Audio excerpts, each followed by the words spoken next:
guys, selamat datang kembali di Teori Theo. Dimana di konten kita seperti biasa akan membahas tentang fakta, teori, serta konspirasi. Oleh sebab itu, siapkan telinga kalian, open your mind, and let's go!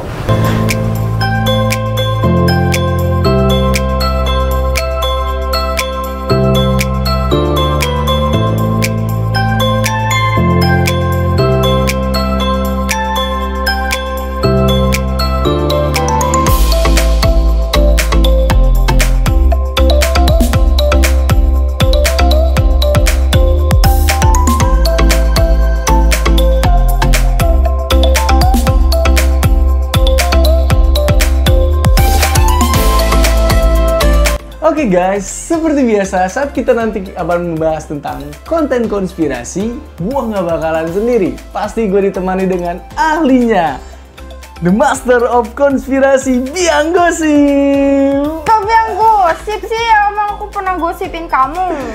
Oke, bercanda. Bintang tamu kita seperti biasa, Aulia Cantik. Cantik lah. Oh, oke, kita langsung ke poinnya aja. Jadi di konten kita kali ini kita bahas apa nih?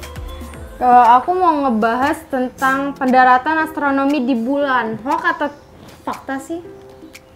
Ya kalau kita bicara itu jelas fakta lah, banyak datanya. Oke, jadi gue jelasin dulu ya. Ini bagian dari sejarah, bukan konspirasi. Ini sejarah. Jadi pada tanggal 20 Juli 1969, manusia pertama kali menginjakan kakinya di bulan dalam misi Apollo 11. Dan orang pertama kali menginjakan kakinya di bulan adalah Neil Armstrong dan temannya Buzz Aldrin. Nah, setelah 52 tahun lamanya, banyak nih guys orang-orang seperti dia yang paham-paham konspirasi menyebarkan isu-isu nggak jelas. Ya, isu-isu nggak jelas gimana sih? Menurut aku ya, misi Apollo 11 itu nggak ada. Tapi itu menurut aku. Soalnya kenapa? Bintang tidak terlihat di foto misi 11 Apollo. Kenapa nggak kelihatan? Nah, ini mah sama-sama seperti kayak kasus-kasus orang-orang konspirasi nih. Bener ini, gue suka nih kayak gini. Oke, kita bahas. Sebenarnya faktanya di bulan itu tidak ada atmosfer guys. Jadi di bulan kalian mau siang ataupun malam, suasananya tetap gelap. Belum lagi pada saat itu kan tak lama banget, 52 tahun yang lalu. Gak ada tuh kamera canggih HDR seperti sekarang. Gak bisa lah kita ngeliat foto bulan. Kalian masih inget kan waktu HP zaman dulu banget gitu, Nokia jadul. Jangankan foto bintang, foto sendiri aja burem. Tapi kenapa? Masa iya nggak ada bintik-bintik kayak bintang-bintang, sedangkan di bumi aja kita bisa ngelihat bintang. Kenapa itu fotonya cuma hitam doang? Harusnya kan ada bintang-bintangnya sedikit-sedikit. Guys, simpelnya begini. Iya kan? Iya dong. Opini gue, teori Theo. Jadi opini gue tuh seperti ini. Bulan itu tidak menghasilkan cahaya. Yang menghasilkan cahaya itu adalah matahari. Sementara bulan itu tidak memiliki atmosfer, di mana matahari mensuplai cahaya ke bulan, kemudian bulan memantulkannya. Jadi saking terangnya di permukaan bulan itu, pantulan cahayanya, jadi bintang pun tidak bisa terlihat. Contohnya gini, di kota-kota besar, kita bahkan tidak bisa melihat bulan. Karena apa? Saking terangnya di permukaan bumi. Tapi kalau kita masuk ke daerah pesawahan, pegunungan, itu akan jelas. Karena cahaya di bawahnya itu redup, sementara di atas terang. Sementara di bulan terbalik, di bawahnya terang, di atasnya gelap karena tidak ada atmosfer yang memantulkan cahaya matahari. Gimana? Buktinya ada lagu tuh, Terang Bulan. Iya. Ya. Oke, apa lagi? Ya, terusnya ada lagi nih. Kenapa bendera Amerika berkibar padahal di bulan tidak ada angin? Padahal kan bulan itu ruang hampa. Kenapa bisa berkibar itu bendera? Ayo. Pasti foto menarik, studio menarik, ya kan? Ya, foto studio kan? Boleh tanya ke NASA-nya. Jadi begini, ada kemarin klarifikasi dari NASA terkait masalah ini. NASA langsung membantah bahwa bendera itu berkibar karena angin. Faktanya, sebelum NASA mengkibarkan bendera, NASA sudah prepare loh. Jadi dia tuh menyiapkan tiang benderanya berbentuk letter L, di mana ada penumpang tiang seperti ini, yang kemudian di atasnya itu adalah seperti ini, letter L. Jadi bendera diikat dari ujung sini sampai ke sini, sepertilah berkibar. Padahal dia tidak berkibar, cuman hanya menggantung. Nah, sekalinya pun benar, di bulan itu tidak ada angin, dia ruang hampa, gitu, tidak ada juga gravitasi. Jadi seandainya sekalian membawa kain, kalian kibarkan seperti ini, itu dia tidak akan jatuh karena tidak ada gravitasi. Paham? Kamu aja bisa melayang, masa iya benda bisa jatuh? Tapi kok ada bayangan yang mengarah pada arah yang berbeda? Kenapa tuh? Oh, maksud kamu lihat dari foto bayangan-bayangan properti, bayangan-bayangan arahnya berbeda astronot. Bayangannya. Oke, jadi gini. Permukaan bulan itu tidaklah rata gitu kan. Ada banyak sekali cekungan seperti kawah yang tinggi rendah permukaannya itu tidak beraturan. Jadi ketika cahaya masuk menciptakan bayangan, maka bayangan itu akan menyesuaikan posisi pemilik bayangan. Contoh, misalkan kamu foto di atas bukit seperti ini, bayangan di belakang kamu akan sangat tinggi karena dia mengalir pada permukaan yang rendah.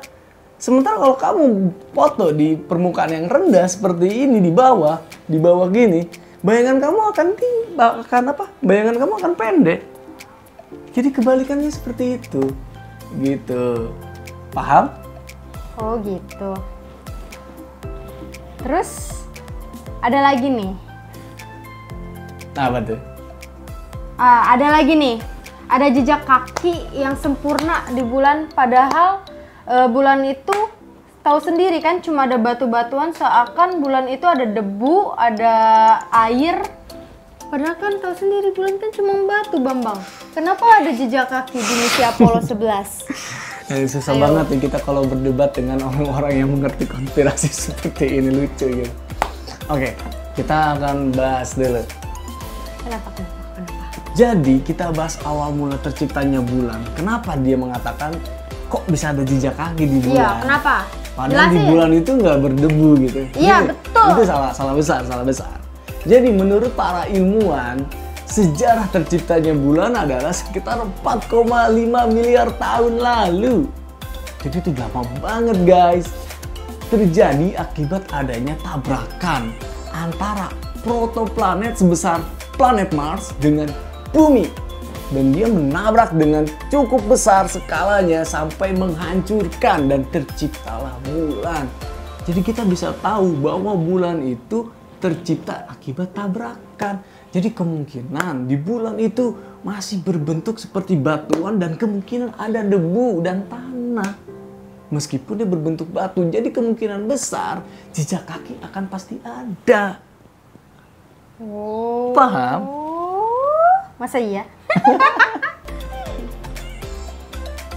Adanya batu berbentuk huruf C. Kalau itu pasti properti dari studio ya kan? Bener kan, misi Apollo 11 itu cuma foto studio. Oke, nanti setiap kali bukti-buktinya kita tampilin ya guys. Nah, jadi untuk batu bertuliskan C, iya gue juga pribadi sih sebenarnya agak sedikit bingung ya. Dan NASA pun tidak mengklarifikasi untuk masalah ini. Cuman gue berpikiran, jangankan batu yang berbentuk huruf C, bahkan batu yang berbentuk seperti objek bangunan, seperti candi, batu berbentuk hewan, itu udah banyak di bumi guys. Apalagi cuman berbentuk huruf C, kayak tulis huruf C, itu bisa kena apapun di sana gitu, kena luka gores ataupun memang kegesek, itu bisa terjadi. Jangankan begitu kan, kamu kan sering lihat nih kita ke pantai. Masa huruf C sempurna loh guys, huruf C sempurna. C simple loh seperti ini kan guys, C Iya. itu simple gitu kan, jadi nggak mungkin sih menurut gua. Itu bisa terjadi karena apapun. Jadi gimana pendapat kalian guys? Apakah itu dibuat dari studio atau memang terjadi karena alam? Terus kenapa tidak ada misi lanjutan ke bulan? Ayo, kenapa kalau bukan dari foto studio itu? Aduh, kamu salah besar nih, Wah, gue jelasin. jelasin. Jadi gini, gue jelasin. Faktanya, pada tahun 1969 itu adalah pendaratan pertama Apollo 11. Tapi nih guys, itu bukan pendaratan terakhir. Sebenarnya orang yang pernah ke bulan itu ada 12 orang gitu. Dalam waktu dekade 1960 sampai 1970 dalam misi Apollo 11, 12, 14, 15, 16 dan juga 17. Jadi bukan hanya 2 orang saja, ada 12 orang. Lah itu kan misi udah lama banget. Kenapa sekarang nggak ada lagi? Tahun 2021. Oke. Ayo, itu udah tahun berapa Bambang? Jauh banget, udah jauh banget. Kenapa sampai sekarang belum ada misi lanjutannya? Nah, sebenarnya pertanyaan itu juga menarik sih. Gue sendiri jujur, gue bahkan penasaran. Kenapa? Nggak bisa jawab ya. Kenapa gitu kan sampai saat ini tidak dilakukan lagi? Padahal teknologi udah canggih, bener kan? Iya, kenapa? Udah canggih kan lu nggak bisa jawab kan lu, ngalah lu Bambang. Enggak lah. Sebenarnya nggak semudah itu untuk kita pergi ke bulan, guys. Dibutuhkan teknologi serta biaya yang tinggi. Masalahnya untuk pergi ke bulan, kita bikin pesawatnya aja memerlukan dana sekitar 711 miliar dolar. Kenapa dulu bisa, kenapa sekarang nggak bisa? Nah, ini jadi kita akan bahas tuntas nih. Jadi pada waktu itu sebenarnya sejarahnya itu dulu Amerika sama Uni Soviet itu perang dingin dalam teknologi. Jadi Uni Soviet pada masa lampau sudah menjelajahi angkasa, tapi belum ke bulan ya. Jadi si Amerika itu panas. Akhirnya Amerika memutuskan membuat misi Apollo 11 dan terpaksa mengeluarkan dana yang lumayan besar. Akhirnya terciptalah misi Apollo 11 untuk mereka pergi ke bulan. Intinya. Jadi misi Apollo 11 itu karena panas. Antara tetangga satu dan tetangga satunya lagi. Kayak ibarat tetangganya punya mobil baru, dia lihat panas, kepengen punya mobil yang lebih bagus lagi gitu maksudnya. Itu benar sebenarnya, itu ya bisa dibilang benar lah. Karena memang pada maksud itu Amerika ingin terlihat lebih hebat, makanya mereka menerbangkan ke bulan. Lalu kenapa sekarang tidak ada lagi yang seperti itu?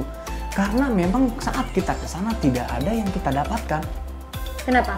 Tidak ada yang kita dapatkan sama sekali. Karena kita udah ada 12 orang itu ke sana dan mengeksplorasi dan sudah menemukan ilmunya. Dan jika kita mengirimkan lagi ke sana, yang pertama kita membutuhkan biaya yang cukup besar. Yang kedua, misi itu cuma disinyalir untuk sombong, untuk sekedar pamer saja. Jangankan ke bulan yang jauh-jauh. Ya. Manusia aja untuk mengeksplorasi bumi atau laut, kita belum sampai ke dalam laut. Kita aja belum pernah mengeksplorasi laut yang semakin dalamnya itu, gitu kan. Kita aja perairan laut cuman 5% guys. Sementara kita ke luar angkasa, ke bulan itu udah pernah loh. Kita ke bawah laut, jelajahi laut, itu hanya 5%. Kenapa kayak gitu? Oke, jadi untuk pembahasan ini kita akan bahas di konten selanjutnya ya guys. Jangan lupa ingetin kita ya guys. Kenapa itu? Kenapa laut cuma bisa dijelajahi? Nah, terus dari semua fakta yang aku ungkapin ke kamu, gimana? Kamu percaya nggak kalau NASA pernah ke bulan? Masih nggak? Ini bener-bener. Pokoknya aku nggak mau kalah sama kamu kayaknya. Jadi tolong itu guys, hoax ya. Kalau kalian yang punya fakta-fakta keberadaan bahwa NASA pernah mengirimkan orang ke bulan, cek di komentar biar dia percaya. Jangan lupa komen ya, aku pengen lihat pendapat kalian. Oke, berarti gimana? Sekian dulu lah berarti video dari kita ya. Boleh. Pokoknya. Oke guys, sekian dulu video dari kita. Semoga bermanfaat, menambah wawasan kalian. Intinya konspirasi itu boleh, tapi jangan kayak dia. Udah kayak salah dia juga. ngotot. Dia juga salah. Masa aku doang yang disalahin? Oke, kayak gitu aja. Jangan lupa komen, like, dan subscribe. And see you. Bye-bye.